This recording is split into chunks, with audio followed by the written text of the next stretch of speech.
طلوع اسلام۔ اب مذہب میں کیا ہوا؟ پہلی بات تو انفاق کا جو، اب آ جائیے آپ کے یہاں کے ترجموں کی طرف۔ یہ سارے تراجم اور تفسیریں آپ کی جتنی بھی ہیں یہ مذہب اسلام کی ہیں، دین کی نہیں ہیں۔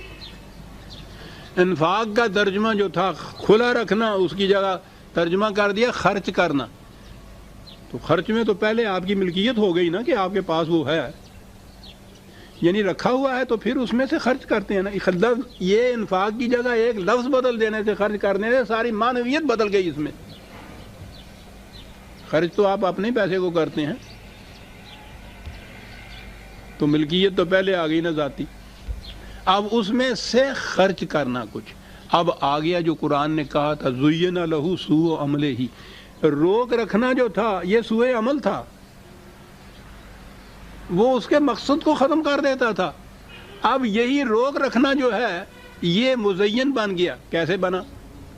اب آئیے وہ جو کہا کرتے ہیں میرے دوست کہ یہ جو وضعی روایات ہیں انہوں نے کیا نقصان پہنچایا، ایک ہی مثال لے لیجیے۔ یہی جو میں نے آیت ابھی 9/34 تلاوت کی ہے، وہ جس میں یہ ہے کہ روک رکھتے ہیں اور وہ کھلا نہیں رکھتے تو یہ جہنم ہے اور اس میں تباہا جائے گا۔ تو جمع کرنے کو کنزتم، یہاں مال کو جمع کرنا تو جہنم کی آگ بتایا ہے نا قرآن نے، اس کو کھلا رکھنا دین کا تقاضا بنایا ہے۔ اب یہ جمع کرنا جو ہے اس کے لیے جواز کہاں سے آیا؟ کیا بتا، ایک روایت ہے، مشکات میں ہے، بخاری میں ہے، سب مانتے ہیں اس کو، کہ جب یہ آیت نازل ہوئی، اندازہ لگائیے جب یہ آیت نازل ہوئی تو صحابہ میں بڑا اضطراب پیدا ہوا۔ جی، بڑے بڑے کیپیٹلسٹ، بڑے بڑے سرمایہ دار، تو ٹھیک ہے اضطراب پیدا ہونا ہی تھا۔ کیا بات ہے، صحابہ کا کیا تصور پیش کیا جا رہا ہے؟ اضطراب کس چیز پہ؟ خدا کی طرف سے آیت نازل ہو رہی ہے، اضطراب پیدا ہوا کہ ہاں مال اور دولت کا جمع کرنا اس کی روح سے تو وہ جہنم ہو گیا ہے، مارے گئے، تباہی آ گئی، ارے بچاؤ۔ اپنے میں سے ایک نمائندہ مقرر کیا کہ رسول اللہ کے پاس جاؤ صلی اللہ علیہ وسلم اور ان سے کہو کہ آپ کے صحابہ پہ تو یہ بڑا گراں گزرا ہے، خدا کی آیت حکم صحابہ پہ گراں گزرا ہے، بیٹھ کے آپس میں کہتے ہیں کہ رسول اللہ کے پاس جاؤ، وہاں جا کے بتاؤ، یعنی جیسے رسول اللہ نے کوئی بات ایسا آرڈیننس نافذ کر دی ہے اور ان سے کہو کہ اس کا ریئیکشن یہ ہو رہا ہے۔ وہ تو رسول اللہ خود اس حکم کی اطاعت کے لیے مامور تھے، ان کے پاس جاؤ کہ کیا غضب ہو گیا۔ یہ روایت ہے، اور کسے چنا اس مقصد کے لیے؟ حضرت عمر کو، جن کی کیفیت یہ بتاتے ہیں کہ وہ گیہوں کی روٹی نہیں کھاتے تھے، جو کی روٹی کھاتے تھے۔ جب کہا گیا کہ کیوں نہیں گیہوں کی روٹی کھاتے، کہنے لگے کہ مملکت میں جس دن ہر فرد کو گیہوں کی روٹی ملے گی عمر اس دن گیہوں کی روٹی کھائے گا۔ اسے چنا گیا ان سرمایہ داروں کے ریپریزنٹیٹیو کی حیثیت سے کہ حضور رسول اللہ کے پاس جا کے ہمارا کیس پلیڈ کریں اور کہیں کہ اس میں سے کوئی راستہ بتائیے، ہم تو مارے گئے، معاذ اللہ معاذ اللہ، اور وہ بھی چلے گئے۔ عمر جیسا شخص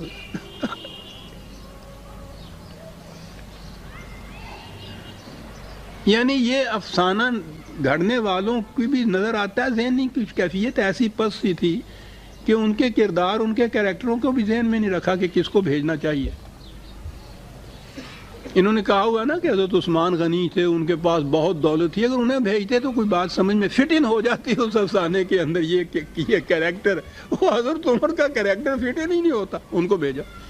لیکن وہ بھیجا اس لیے کہ وہ عجیب قسم کا ایک کردار بنایا ہوا ہے انہوں نے حضرت عمر کا، کہ بات کے اوپر وہ ڈانٹتے ہیں، معاذ اللہ معاذ اللہ، اور جب وہ ڈانٹتے ہیں تو خدا کی طرف سے اس کے مطابق وہی نازل ہو جاتی ہے جیسے عمر کہتا ہے، معاذ اللہ۔ عزیزان من، کیا سنتے ہیں آپ کے ہمارے ساتھ کیا ہوا ہے؟ بہرحال وہ چلے گئے، حضور سے کہا کہ بڑا اضطراب، کہنے لگے بات ہی نہیں سمجھ میں آئی ان لوگوں کے.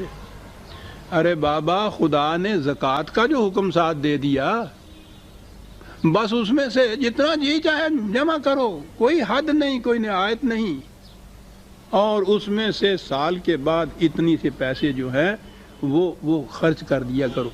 وہ آ گیا نا انفاق کا ترجمہ، اتنے سے دے دیا کرو خدا کی راہ میں، خدا کی راہ میں ہو گیا. اب اس میں سے زکوٰۃ نکال دو تو باقی سارا مال کہتے ہیں پاکیزہ ہو گیا صاحب. اور جب یہ چیز لکھا ہے کہ جب یہ چیز حضرت عمر نے آ کے بتائی تو انہوں نے نعرہ تکبیر بلند کیا، ہاں قلعہ فتح ہو گیا، یعنی سارا نظام سرمایہ داری بچ گیا صاحب. تو نعرہ تو بلند کرنا ہی. میرا خیال ہے انہوں نے مٹھائی بھی بانٹی ہوگی، چراغاں بھی کیا ہوگا، معاذ اللہ. اب آپ نے دیکھا یہ تصور زکوٰۃ کا کہاں سے آیا. یعنی جتنا جی چاہے جمع کرو، اس چیز کو جائز قرار دینے کے لیے بیچ میں سے اتنا سا نکالا تو وہ سارا نظام سارا الٹ گیا. اور اس سے مطمئن ہو گئے. اب آپ نے سوچا کہ یہ جو قرآن نے کہا تھا کمن زین لہو سوء عملہ، غلط کام جن کو نہایت مزین بن کے دکھائی دے، ہے نا 1000 برس سے اس میں ہم چلے آ رہے. زکوٰۃ نہ نکالنے والے کو تو کچھ مذموم سمجھا جاتا ہے، کچھ نفرت کی نگاہ سے دیکھتے ہیں یہ مذہب والے. وہ جو اس میں سے زکوٰۃ نکال دیتا ہے نا، وہ کتنا ہی بڑا سیٹ کیوں نہ بن گیا ہوا ہو، فارغ کے ذہن میں ہوتا ہے کہ صاحب اپنے مال میں سے زکوٰۃ نکال دیتا ہے. کس قدر مزین ہو گیا یہ عمل. وہ کیپٹلزم جسے مٹانے کو قرآن آیا ہے، جسے وہ جہنم کی آگ کہہ رہا ہے، وہ جنت کا گلزار بن گیا اس ایک روایت کی روح سے. سوء عمل مزین بن گیا. مطمئن ہے زکوٰۃ دے دینے والا، خوش ہے زکوٰۃ دے دینے والا. دو ہی تو چیزیں ہیں آپ کے یہاں، زکوٰۃ اور نماز. قرآن نے اکٹھا ہی تو بیان کیا ہوا ہے. سنیے سورہ ماعون 107. یہ تو صورت ایسی ہے کہ پوری کی پوری تفسیر کے قابل. لیکن آپ کو پتا ہے ارائیت الذی یکذب بالدین، تم نے اس شخص کی حالت پہ بھی غور کیا جو دین سے انکار کرتا نہیں کہا، اقرار تو کرتا ہے، اپنے عمل سے جھٹلاتا ہے اس کو. کیا بات ہے لفظ کی. کون ہے یہ؟ فذلک الذی یدعو الیتیم ولا یحض علی طعام المسکین. یہ وہ شخص ہے کہ جو شخص معاشرے میں تنہا رہ جاتا ہے اس کو دھکے دیتا ہے،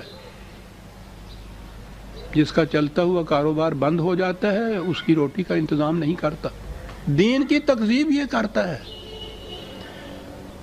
پھر اپنے آپ کو فریب کیا دے لیتا ہے، نمازیں بڑی پڑھتا ہے. فویل للمصلین الذین هم عن صلاتهم ساہون. تباہی ہے ان نمازیوں کے لیے، بے نماز کے لیے تو یہاں بات ہی نہیں کہی. تباہی ہے ان نمازیوں کے لیے کہ جو نماز کی غرض اور غایت اور مقصد کو تو نہیں جانتے. الذین هم عن صلاتهم ساہون، اس کو تو انہوں نے فراموش کیا ہے. الذین هم یراؤون، اور یہ جو محسوس حرکات و سکنات ہیں نا، کانوں تک آواز لے جاؤ، ہاتھ یہاں باندھو، رکوع میں یوں جاؤ، سجدہ یوں اس طرح سے کرو، سارا زور اس پہ دیا جاتا ہے. کہنے لگا اس کو نماز سمجھتے ہیں، صلاۃ، اور صلاۃ کی غایت جو تھی اس کو پس پشت ڈالا ہوا ہے. یہ تباہی ہے ان کے لیے. کہا کیا کرتے ہیں یہ؟ یمنعون الماعون، اس رزق کو جو بہتے پانی کی طرح رہنا چاہیے تھا بند لگا کے اپنے لیے روک رکھتے ہیں. ویل للمصلی. صلاۃ و زکوٰۃ دونوں چیزیں اکٹھی آتی ہیں قرآن میں. یہاں صلاۃ آ گئی اور زکوٰۃ والے کے متعلق یہ کہا یمنعون الماعون. بڑا صاف تھا یہ. یہاں سے کیسے نکل سکتے تھے؟ اجی صاحب نکلنے کی راہیں ہزار. کوئی بڑے سے بڑا اچھے سے اچھا آپ قانون بنائیے، وہ قانون بنا رہے ہوتے ہیں قانون دان، اور قانون توڑنے والے یہ سوچ رہے ہوتے ہیں کہ اس میں سے نکلنے کی راہیں کون سی ہیں. بنا دیا اللہ میاں نے یمنعون الماعون، بالکل سیدھا. کوئی قرآن شریف اٹھا کے دیکھیے، اس کا ترجمہ ملے گا کہ روزمرہ کے استعمال کی چیزوں کو مانگے سے نہیں دیتے. نہیں بین گلابی ہے، ذرا چھاننی دے اپنی دے، نہیں جی میں نہیں دیں دی، چل بھی تقریب دین ہو گئی. یہ دے دی تھی انہیں چھاننی، اطاعت خداوندی ہوگی. اب بھائی ذرا سائیکل دینا، میں نے وہاں تک جانا ہے. یمنعون الماعون کا ترجمہ کوئی قرآن اٹھا کے دیکھیے، اس میں لکھا ہوا ہوتا ہے روزمرہ کے استعمال کی چیزیں مانگے سے نہیں دیتے. دین مانگے سے دے دیں تو.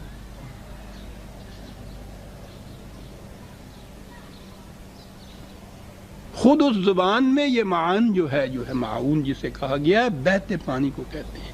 یمنعون منع کرنا، یہ لفظ موجود ہے، روک رکھتے ہیں اس کو. یہ ہے وہ اوپر کہا گیا تھا نا کہ وہ یتیم کی پرواہ نہیں کرتے، مسکین کو کھانا نہیں دیتے. اسی کی تو تفسیر ہے کہ کرتے یہ ہیں کہ جس رزق کو ندی کی طرح، انہار کی طرح رواں دواں چلنا چاہیے، یمنعون الماعون، اسے روک رکھتے ہیں. اب یہ روک رکھنا تو بہت قابل نفرت بھی ہے، اور ویسے بھی نظر آتا ہے کہ قرآن کی تو منشا کے خلاف ہے. تو یہ مزین کیسے بنا؟ مزین ایسے بنا کہ روک رکھو جتنا جی چاہے، سال کے بعد 2.5% اس میں سے دے دو تم. یہ ہو گئی زکوٰۃ. اور اب ہمارے ہاں جو احیاء ہو رہا ہے اسلام کا، اس میں تو اور بھی یہ چیز پرلطف ہو گئی ہے. اس میں آپ کو تو معلوم ہی ہوگا جن کا کٹتا ہے، زکوٰۃ اس میں کاٹی جاتی ہے وہ اماؤنٹ لوگوں کا جو ایسی شکل میں جمع ہے جس پہ انٹرسٹ یا سود ملتا ہے. یعنی بینک کے اندر آپ کا فکس ڈپازٹ جو ہے اس پہ انٹرسٹ ملتا ہے، سیونگز کے اندر آپ کو انٹرسٹ ملتا ہے، نیشنل سیونگ کے سرٹیفکیٹس کے اوپر آپ کو انٹرسٹ ملتا ہے. ان اماؤنٹس پہ جس پہ گورنمنٹ خود سود دیتی ہے، وہ انٹرسٹ یا سود جسے قرآن نے اعلان جنگ کہا ہے خدا اور رسول کے خلاف، جس اماؤنٹ کے اوپر یہ انٹرسٹ یا سود ملتا ہے اس میں سے وہ زکوٰۃ کاٹتے ہیں. جس میں انٹرسٹ نہیں ملتا نا اس پہ نہیں کاٹتے، کرنٹ اکاؤنٹ پہ نہیں کاٹتے. تو زکوٰۃ تو یہ ہو گئی. اور باقی سارا کچھ وہ جو اصل اماؤنٹ، پرنسپل اماؤنٹ ہے آپ کا، اور پلس وہ جو سارا انٹرسٹ مل رہا ہے، یہ سارا جتنا ہے حلال و طیب ہو گیا، کیونکہ اس میں سے یہ اتنے پیسے جو تھے وہ ابھی آپ نے دیے نہیں ہیں، ان سے کاٹ دیے ہیں. لوگ اس کے خلاف اپیلیں کرتے رہتے ہیں. یہ ہو گئی زکوٰۃ. وہ ہو گئی صلاۃ. تو قرآن نے دو ہی تو حکم دیے ہیں پکے جو ہیں ساری جماعت، یقیمون الصلاۃ و آتوا الزکوٰۃ. یقین دونوں چیزیں آ گئی اس میں.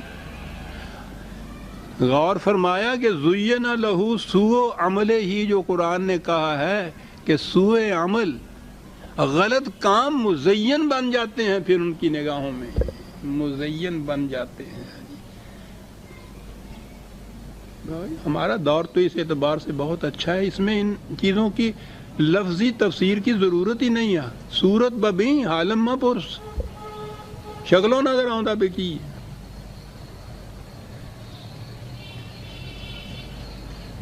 قرآن نے کہا کہ یہ جہاں بھی قرآن نے یہ کہا ہے، یہ اس کو نہر سے تشبیہ دی ہے قرآن نے. جنت کا رزق بہتے پانی کی ندی کی طرح رواں دواں ہے. اگر وہ ماء ہے، وہ لبن ہے، وہ خمر ہے، وہ عسل ہے، جو بھی رواں دواں رہتا ہے وہ تو جنت کا رزق ہے. جہاں بند لگا آپ کے ہاں کا، اور اس کے بعد اسی پانی کے اندر بگاڑ پیدا ہوا، جہنم کا بن گیا. اگلی آیت میں ہے وَمَغْفِرَةً مِّن رَبِّهِمْ، وہ اصل کا کہا. ایک تو یہ وہ اوپر تھے نا دو بتائے، ایک وہ جو سیدھی راہ پہ چلا جا رہا ہے، دوسرا جس کو یہ اس کے غلط کام اچھے بن کے دکھائی دے رہے ہیں. تو جو سیدھی راہ پہ جاتا ہے وہ تو اس جنت کے اندر ہے. اور دوسرا کمن ہوا خالد فی النار ہے، دوسرا وہ کہ جو جہنم میں زندگی بسر کرتا ہے، وہاں بھی اسے پانی ملتا ہے، کس قسم کا؟ وَسُقُوا مَاءً حَمِيمًا فَقَطَّعَ أَمْعَاءَهُمْ، پانی تو وہی تھا، جب یہ پیتا ہے تو انتڑیاں کٹ جاتی ہیں اس سے۔ دیکھا وہ جو اوپر کہا تھا کہ وہ پانی جس میں بگاڑ نہیں پیدا ہوا ہوتا، وہ نہر کی شکل میں ہو تو پھر وہ رہتا ہے ایسا، یوں ہی بند لگایا ہے آپ نے، وہی پانی ممد حیات کی بجائے وہ ممد مرگ بن گیا، مرگ آفریں ہو گیا، انتڑیاں کٹ گئیں، موت واقع ہو گئی۔ انسانیت کی آج عزیزان من انتڑیاں کٹ گئی ہیں، زندگی کا کہیں نشان نظر دیا۔ حیوانی سطح کے اوپر تو زندگی ہے، انسانی سطح کے اوپر کہیں زندگی نہیں۔ یہ دونوں فریقوں کے متعلق قرآن نے تقابل کیا تھا۔ آپ دیکھتے ہیں کہ جنت اور جہنم کے تقابل میں بات کیا کہا گیا ہے، وہ پیسہ تو وہی ہوتا ہے، ایک سے حیات ملتی ہے، دوسرے سے انتڑیاں کٹ جاتی ہیں۔ یہی جنت اور جہنم کی زندگی ہے، وہاں کیسے ہوگی یہ تو وہاں کی بات ہے، اور یہاں تو ہمارے سامنے جو کچھ ہو رہا ہے صاحب، حیات آور رزق جو ہے وہ تو کہیں نظر نہیں آتا، مرگ آفریں جو ہے وہ آج ساری دنیا کے اندر ہے۔ باقی رہا یہ کہ اب سانس لینے والے انسان چلتے پھرتے ہیں، تو قرآن نے کہا تھا نا کہ کما تاکل الانعام، یہ انسان نہیں ہے، کہا حیوان بھی تو چلتے پھرتے تمہیں نظر آتے ہیں، زندہ نظر آتے ہیں، وہ انہیں بھی زندہ اور مردہ حیوان کہا جاتا ہے نا، تو کہا یہی زندگی کا اشتراک ہے جو اس قسم کے معاشرہ کے انسانوں میں اور حیوانوں میں ہوتا ہے۔ ایک زندگی وہ ہے جو قرآن نے کہا ہے، استجیبوا للہ وللرسول اذا دعاکم لما یحییکم، او چلتے پھرتے حیوانوں، آؤ خدا اور رسول کی اس دعوت کے اوپر لبیک کہو جو تمہیں وہ چیز دے گا جس سے تمہیں زندگی مل جائے گی۔ زندہ انسانوں کو کہا جاتا ہے آؤ، دیکھا زندگی اور زندگی میں فرق، یہ ہے عزیزان من دونوں میں فرق۔ آیتیں تو دو ہی آج ہوئیں، لیکن بات بڑی اہم تھی وہ آ گئی۔ سورہ محمد کی آیت 15 تک ہم آ گئے عزیزان من، اور 16ویں آیت سے ہم آئندہ لیں گے۔ ربنا تقبل منا انک انت السمیع العلیم۔ شکریہ۔